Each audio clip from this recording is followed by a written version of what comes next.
Tonight's headlines are brought to you by McDonald's and Mariana's Coffee. Good evening, Commonwealth, and thanks for watching the Channel 2 News. Let's take a look at tonight's top stories. Sadugtasi plant gets new equipment that is a huge help for CUC staff. Also tonight, a man who has been on the run for 4 years will now face the charges in his home state.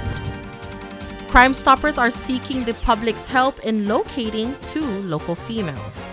And we introduce the second part of a new series called Kumano Koro. Stay with us, we have these stories and more up next.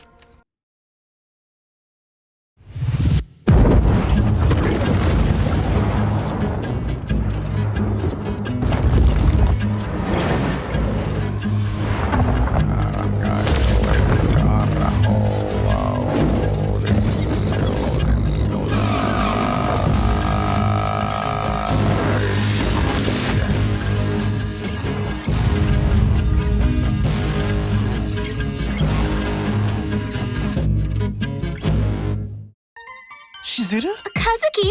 Could this be a date? Go for it!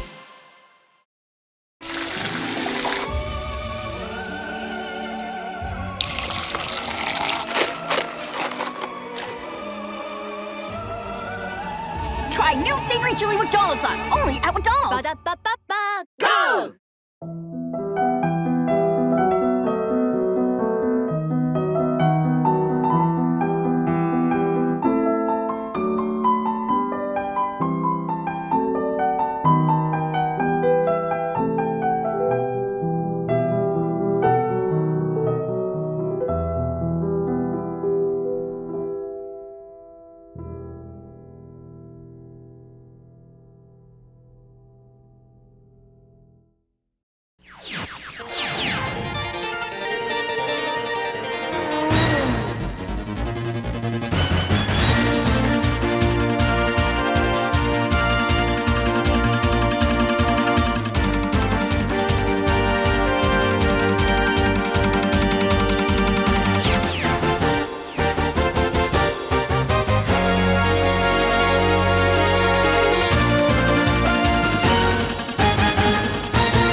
After almost 6 years, the Commonwealth Utilities Corporation has installed a new wastewater treatment plant clarifier in Sadugtasi.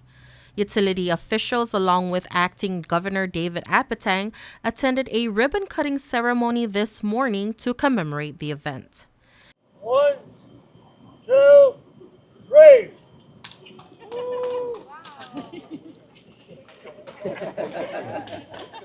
Clarifiers are settling tanks built with mechanical means for removing solid particulates from liquid.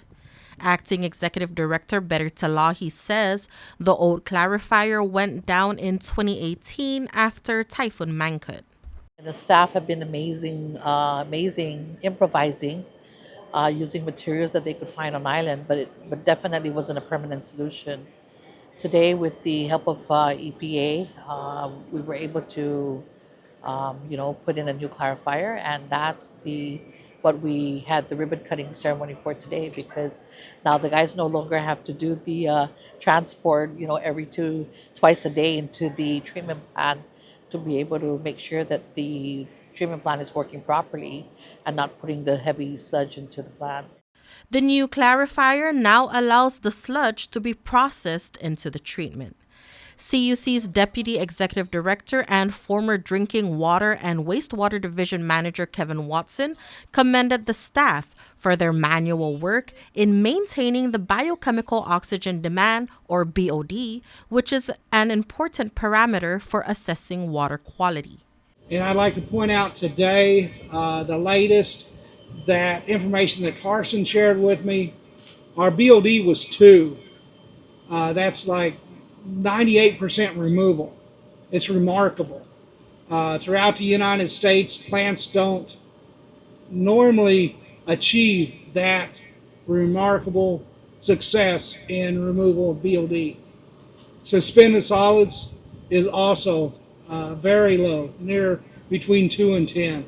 It's such a remarkable task that the operators, engineering, the whole team have come together and achieved this remarkable treatment process. KSPN spoke with Luke Changar, who is the DRC supervisor for the Saduktasi plant. We usually receive whatever waste from the residentials, business, restaurants, the public. They send it to here through the collection system, and then it's our job to treat it. We run it through a lot of process, screening, and treatment process, which is aerating, and the aerators out there, we add oxygen to the box coming in, and then whatever it settles, that's our food. We return it to the box, make them, eat and fight each other. He tells us having a new clarifier is a big help and takes away a lot of stress. We did a lot of crazy stuff, but we have to do it just to save the public. Designated Federal Judge David Carter was also in attendance, expressing his gratitude to the wastewater team. And I just want to humbly thank you for who you are, because you created a miracle. So instead of just complimenting you, let me just say you truly created a miracle from 2018 when this went down to today. And while we rejoice in this clarifier and all of the incredible things happening with the clean effluent going out right now, I'm just so pleased that we had minimal accidents. That's a compliment to your supervision. It's a compliment to you. You're our most important product. So God bless you and thank you just for all your efforts. In his remarks, Acting Governor David Apatang says it's always satisfying to see a success like this. Management is one thing, but this facility will not be operating at all without the staff assigned to man this treatment facility. And thank you very much for your work. We appreciate that, and I know that our people here in Saipan appreciate it. CUC! Awesome. Thank you, everyone. Basically, TRO was denied. So we're going to proceed with the revocation hearing tomorrow morning, starting at 10 o'clock. Executive Director of the Commonwealth Casino Commission, Andrew Yom, says he is surprised that the U.S. District Court denied the request for a temporary restraining order that would have prevented today's revocation hearing for Imperial Pacific International. IPI filed the emergency TRO against the Commonwealth Casino Commission and Governor Arnold Palacios late Monday evening. Judge David Carter denied the motion yesterday afternoon. I'm very surprised based on the track record of how the TRO was usually granted. But in this time, the IPI argued and we argued why the TRO shouldn't be granted. And unfortunately, we were able to be granted with the deny of the motion for TRO. The CCC was represented by Assistant Attorney General Keisha Blaze, while Brendan Lade represented the governor. Los Angeles-based attorney Michael Chen represented IPI, together with Saipan lawyer Stephen Nutting. Chen argued that IPI is challenging CCC's authority to revoke their casino license due to lack of due process. Chen also said proceeding with the revocation hearing will impact current negotiations between IPI and Kyosei Bank Group.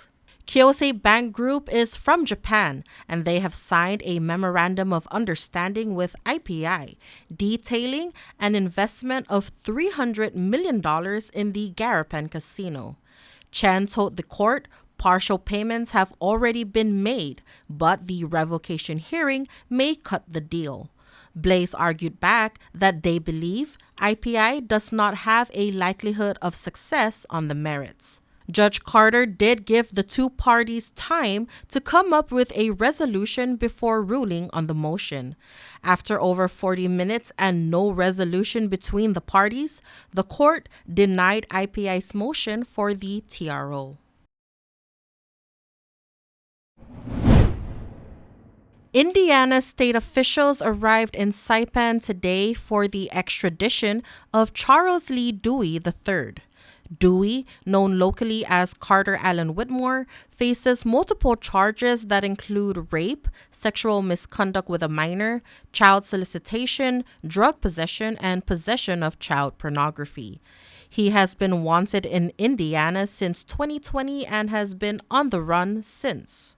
Dewey is currently in custody at the Department of Corrections and is awaiting extradition to Indiana tomorrow, February 29, 2024. Dewey made his last appearance in Saipan Superior Court this morning. KSPN has been following this story since his arrest on January 29 of this year. The United States Marshals Service District of the NMI received a request from Indiana to locate and apprehend Dewey, who they believe was currently residing on Saipan using the alias Whitmore. Local police conducted their investigations, which led them to Whitmore's employment of work at the Cagman Community Health Center. Authorities proceeded to the clinic and approached the suspect. When the suspect identified himself with his real name Dewey, he was placed under arrest as a fugitive of justice. He was held on a $500,000 bail. It appears Dewey has been living with his girlfriend's family here on Saipan, who he says didn't know anything about this situation. Dewey claimed to be raised in the Amish community and says that is why he didn't have a passport or social security number. He protested his innocence in court on February 14, saying he was kidnapped, tortured, and accused of rape back in Indiana.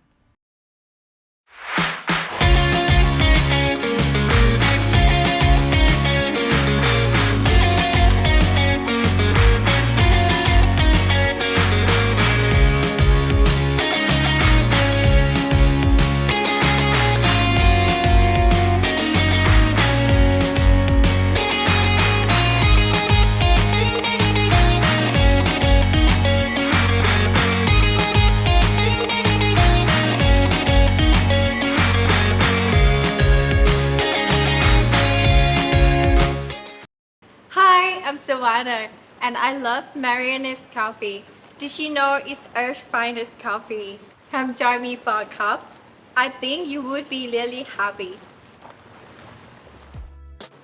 It really is Earth's finest coffee. Come share a cup with us.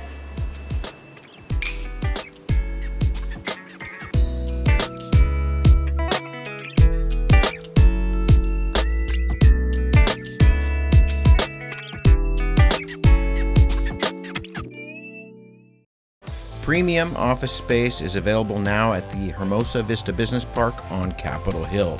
Features include dedicated parking, fast internet, backup power, good water, and natural light throughout to go along with the very best views on Saipan.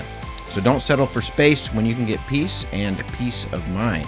Call Hermosa Vista today at 670-483-4750 or email hvsaipan@gmail.com.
U.S. Delegate Gregorio Kilili Sablan officially endorsed Democratic candidate Edwin Probst for delegate today.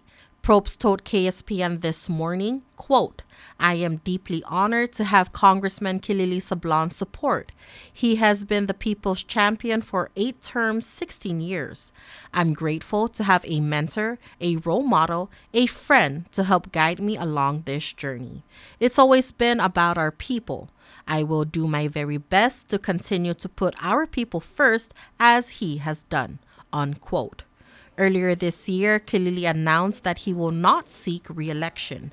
Kilili was elected as the NMI's first delegate to Congress in 2009. Some of his top legislation includes increasing funding for schools, hospital operations, and infrastructure, specifically water and sewer. Republicans' Kimberlyn King Hines is expected to formally announce her candidacy tomorrow. Thursday night, we are pleased to present right here on the Channel 2 News, the Humanities Half Hour, hosted by Catherine Perry. This week's guest is Dr. Carlos Madrid. Madrid is the professor of Spanish Pacific History, and he's also the research director for Micronesia Area Research at the University of Guam. This week's topic, the Spanish era here in the NMI.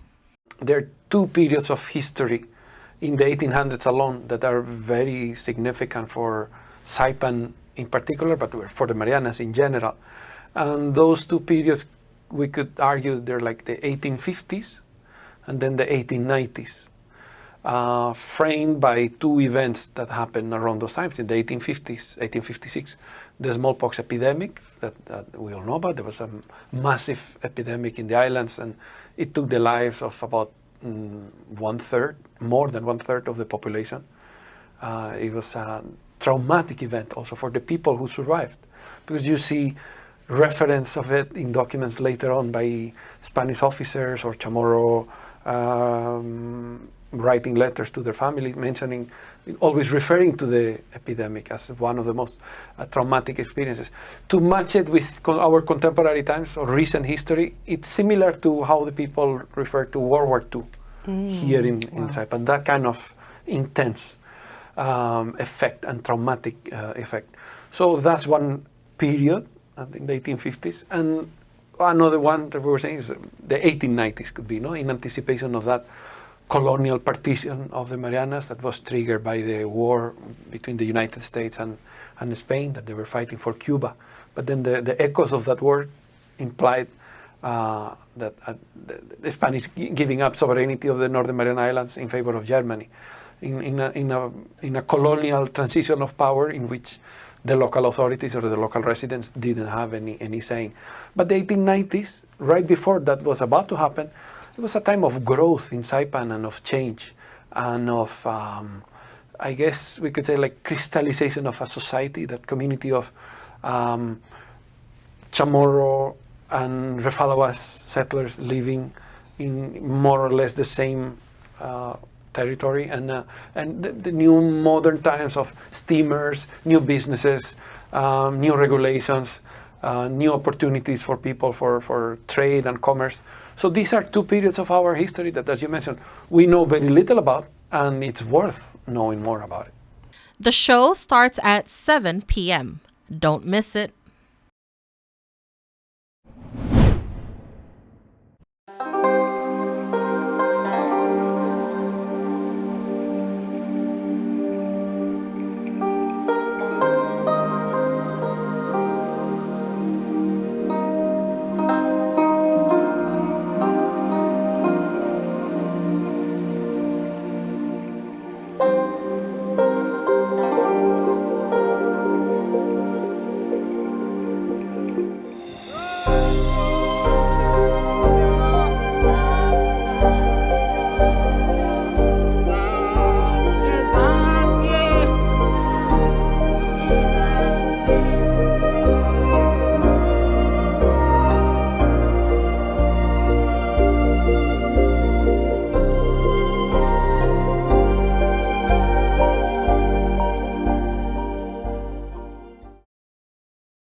days, Japan is a dynamic mix of cutting-edge innovation.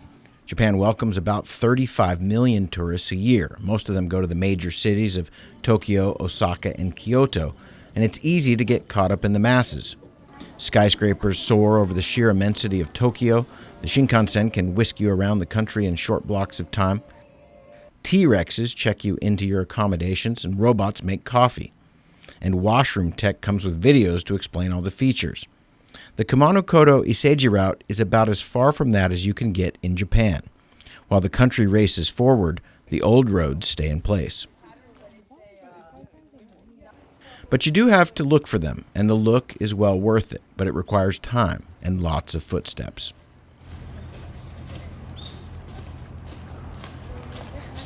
Customs, tradition, and nature are still a major part of the fabric of modern-day Japan.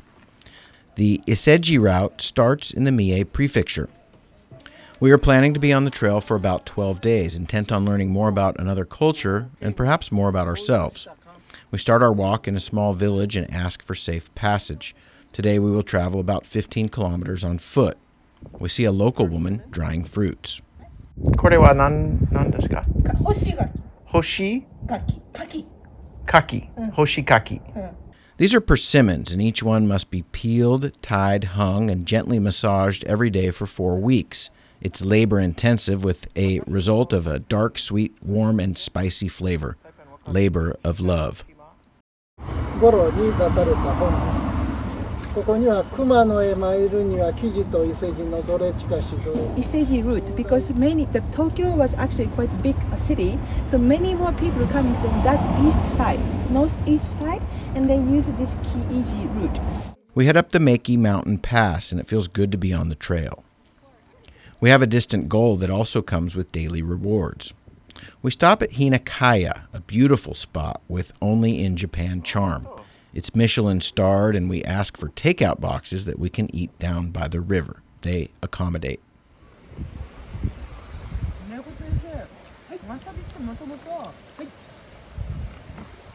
Iseji is a pilgrim's path of prayer.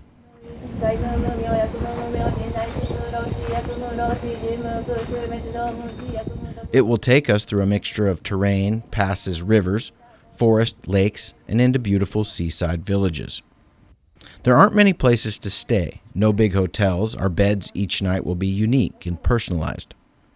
The old proverb, 7 times to Ise, 3 times to Kumano, showed that people longed to visit these special places during their lifetimes, and some gave their lives to do so. We are in Odaicho, famous as the birthplace of green tea.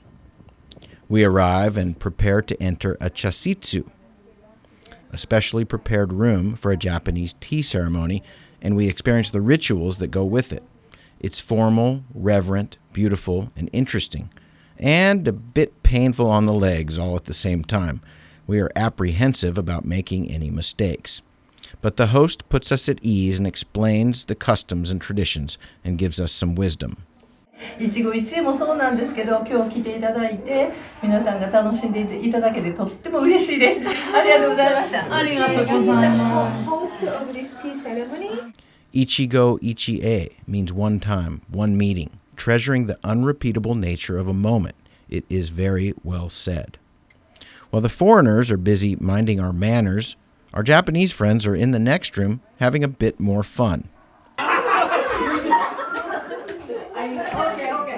I can fully recommend both rooms. Ichigo Ichie is going to be an important phrase to remember.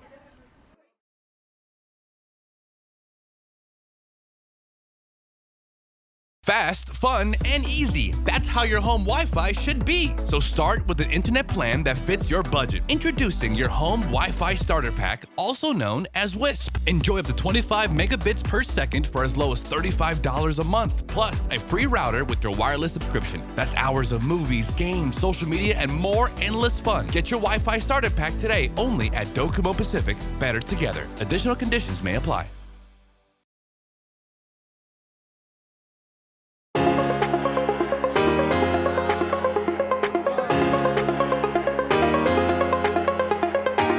Hey, golfers, come north and practice your game at the Marianas Driving Range. New Year's local specials. 10-piece coupon books available for just $60.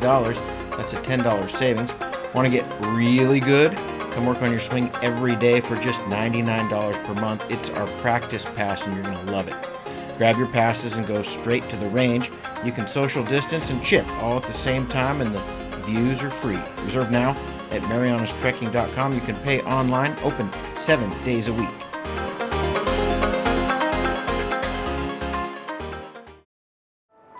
At one of Saipan's beaches, this mother lays about 100 eggs under the cover of darkness. She hides her nest as best she can and then slowly makes her way back to the ocean. The eggs hatch and the babies head for the sea, where they will face a daily dose of danger. Just 1 in 1,000 will make it to adulthood. Those that do will one day lay their own eggs. Sea turtles are protected under CNMI law. If you see one that is stranded or if you see illegal activity, call the hotline at 287-8537.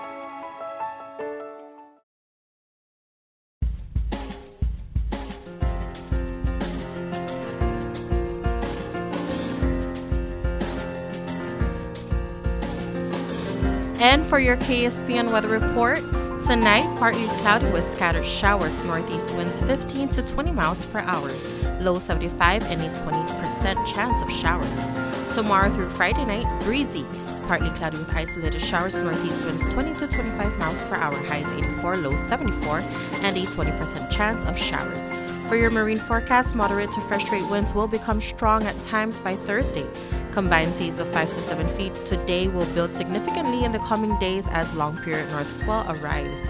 Sea conditions are expected to reach hazardous levels on Thursday and continue until Sunday. The high tide will be at 10:20 tomorrow morning, followed by a low tide at 4:22 p.m. And your sunrise tomorrow 6:35 a.m. and the sunset 6:24 p.m.